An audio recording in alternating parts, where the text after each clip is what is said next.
Yeah, welcome to this afternoon plenary. I hope you did all enjoy lunch and you had time to discuss. So, our plenary is entitled, Does Policy Matter in Building Partnerships Between Civil Society and Research? And of course, we ask the question, but if we ask it, we think it is important to discuss this question. I will just briefly present our 4 speakers to you. Just say then 2 words, like give the bigger frame of this debate, and then we go into the presentations. They will be quite short. There's no PowerPoint because we thought it is more interesting also then to have the time to discuss with you and then come back to our speakers. So first of all, I have to apologize. 2 of our speakers who could not come, and Norbert said it already this morning, Thierry Guissinger of Foundation of France, Fondation de France, who has unfortunately too much work, so he could not come. And we have also Professor Cioè from Romania, and as you might know, there were elections just 1 week ago in Romania, so the whole government changed. And so it was impossible for him to come because he has a lot of things to do.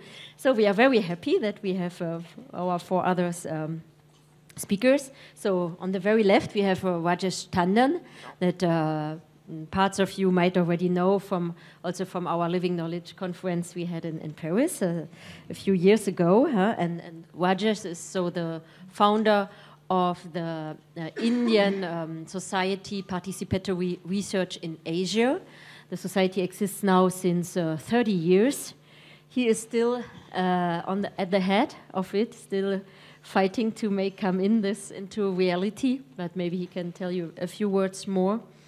Then we are happy to welcome Mrs. Eva Nornay, who comes from the German Ministry of Research, and she is head of unit of the Unit Science Analysis, Science Communication and Research Coordination, and she is a lawyer, basically. To my left we have Mr. Meyer Guckel, who is today a representative of the Donors Association for the Promotion of Science and Humanities in Germany. And we have Mrs. Emma McKenna, that you might also know already from the science shop from the Queen's University in Belfast, and who works also on the role of policy development in order to support science shops and science shops-like initiatives. So this for our 4 speakers. And just maybe a few words why we think it is important to ask the question about, does policy matter in building partnerships? Because when you see that our society faces today immense ecological and economical and social challenges, then it is clear that decisions which will be taken today in research policy and innovation policy will have an important impact on how our society will evolve and what we will leave to future generations, what we will leave to our children in terms of organization of society, but also in terms of the situation of our planet. And when you see the situation today, then we have to say that still, I would say still, our policy is very much focused on growth. We just see it again now in France after the recent elections we had with the president. So a kind of unlimited economic growth. We have also now the new concept of green economy, where a lot of critical voices raised already also in preparation of the conference of Rio +20, which will be held in June. It is the competitiveness. Competitiveness is everywhere, between nations, between industries, between researchers. So competitiveness came into the scientific community. It is about today, innovation is mainly about high technology innovation and high profit industry who will develop innovation. So we are faced somehow to a kind of lock-in situation. Of course, it's never totally dark or white. Huh? I mean, there's a lot of gray in all this, but we can say that the dominate thinking on innovation and research somehow creates a kind of lock-in situation where it is very difficult today to think research differently. And thinking research differently is thinking it in partnership, for instance, with civil society. And it is also, this difficulty also comes probably from our traditional approach we have to science. What is that it is something neutral, universal, objective, what will deliver truth. And it is still perceived like this, be it by policymakers, by NGOs, by scientists. And so it seems to be an activity, what is like beyond democratic regulation and beyond political orientation. What is not true?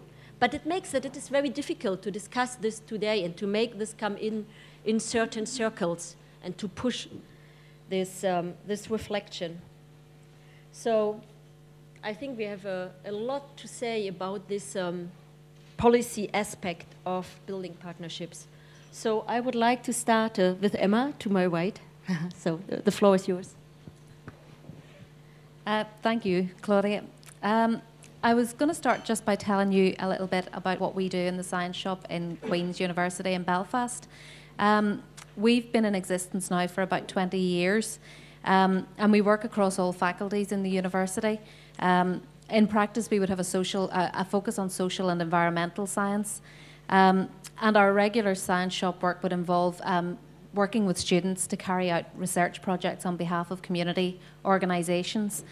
We would complete somewhere around 65 projects in a year. We also work jointly with the other university in Northern Ireland, the University of Ulster, and they complete projects as well. So that's the kind of the ongoing day-to-day work that we do in the Science Shop. So we're at the nexus of trying to build partnerships between researchers and student researchers in the university and community organisations outside the university. And I mean, I would say to some degree, unfortunately, that is still a major route for community organisations to have their voices heard within university research agendas. And I say unfortunately because, of course, the ideal situation is that they would have their voices heard in a range of different ways. But I think the truth is, unless they can afford to fund research, they have their voice heard much less in academic research agendas. So for many years, myself, I have been interested in policy development work, and before I began to work in the Science Shop at Queen's, I was a policy worker within a community organisation myself. And I could see the impact in doing that work that talking to people has. So talking to people about what you do and why you do it, as someone said earlier on, rationale and purpose for what you do, making sure that people in key positions are aware of what you do and why you do it, in a way that makes them want to support the work, so in a way that makes sense to them. And when I came into Queen's University, again, luckily I became part of a team that had a very similar way of thinking about things, of trying to think about policy and embedding the work that we do in policy. And I suppose the question is, why is this important? People would ask, why is it important to embed Science Shop activities in policy? And the truth is, if we're honest, in times of economic hardship, projects that are seen as add-on, that are seen as extra, not core to the work of the university, are very easy to cut. And I think, certainly the way things are at the moment for all of us, people even in very core positions are feeling vulnerable, never mind people who are in positions where they are not linked into core agendas. So we have done a lot of work as a staff team in terms of trying to embed what we do within policy structures in the university. And we did develop a community outreach strategy. We've made sure that we're written into both our research strategy and our teaching strategy within the university, in a very small way in the research strategy, but often all you need is a couple of words. But also then in a bigger way within the teaching strategy as well, because we had slightly more influence over the people who were writing that. Well, it was our manager, really, who was writing it, so that was quite useful for us.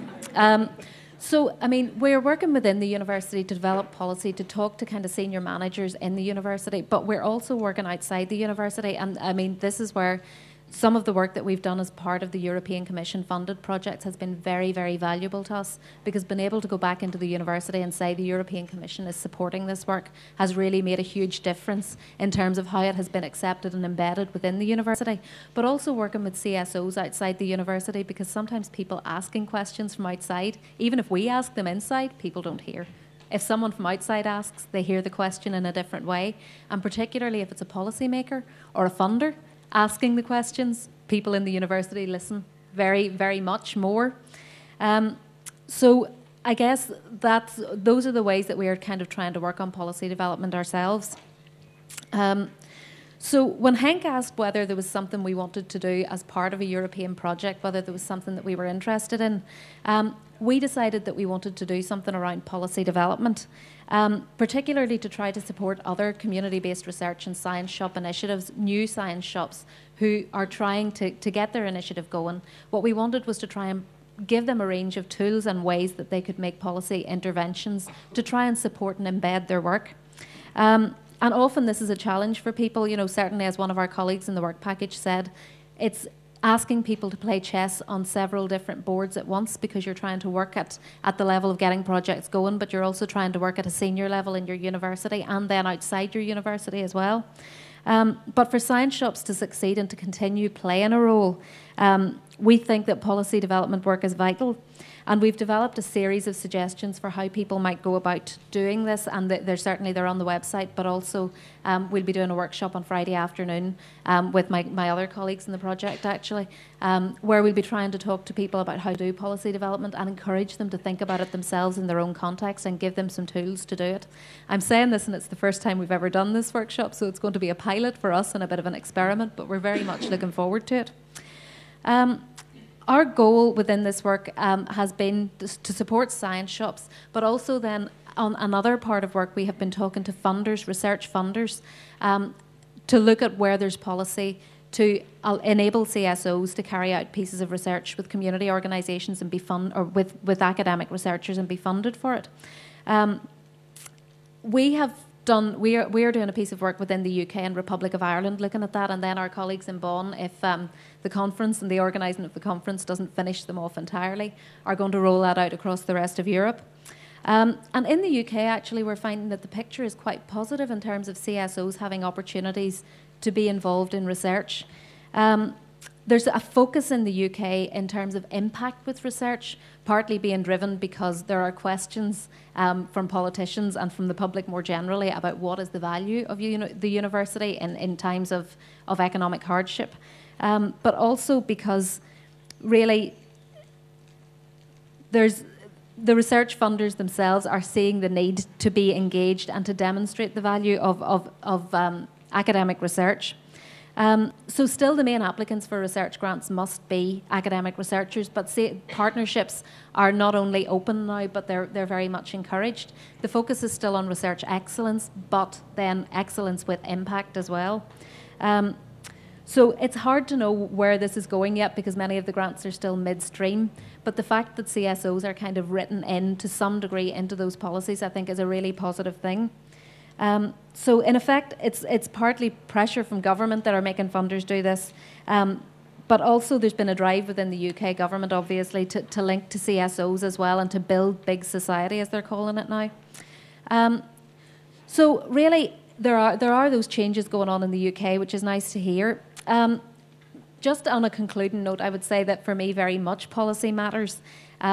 But I worry that people see policy as something quite remote from them, in the way that Claudia was talking about science seeming like a remote concept for people. I think policy can as well. But policy is something that people make. Policy isn't something that exists in a vacuum. And one colleague from a very successful UK science shop said to me that he didn't do policy development, but he went to places and talked to people and talked to senior people and told them what he did and why he did it. And to me, that's policy development. That doing that piece of work is actually policy development, because then they know about what it is that you do when they're writing their next strategies. So when you put it like this, it sounds much simpler. It sounds much more like a living, breathing thing. Getting a copy of a policy document from someone, within like your higher education institution or within your local government. And making a few suggestions for a few line changes can make a huge difference to the sustainability of your project. And I think it's something that people within the Living Knowledge Network have been very good at, because I know that they've certainly worked with the European Commission when they have had spaces to invite people in to help them develop policies as well. So it's the importance of talking about things and making sure that people are aware of the purpose and value of what you do, as someone kind of said in a session earlier on.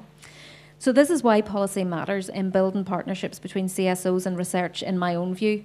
Policy can shape what role CSOs can play in academic research agendas.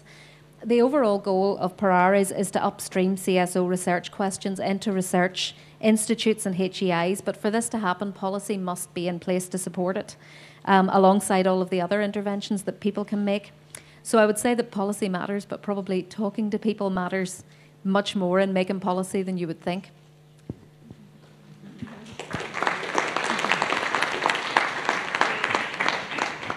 Thank you very much, Emma, especially in focusing on this relation between policy and people, because, of course, there is no policy without people. But also, I mean, what you said, what is so difficult, that from participatory research is still not in the core of the agendas. So what means also we have to do a lot of advocacy work also in this. And also what you mentioned, that policymakers and funders, when they say something, it is more easily heard at certain levels than when it is said by civil society organizations.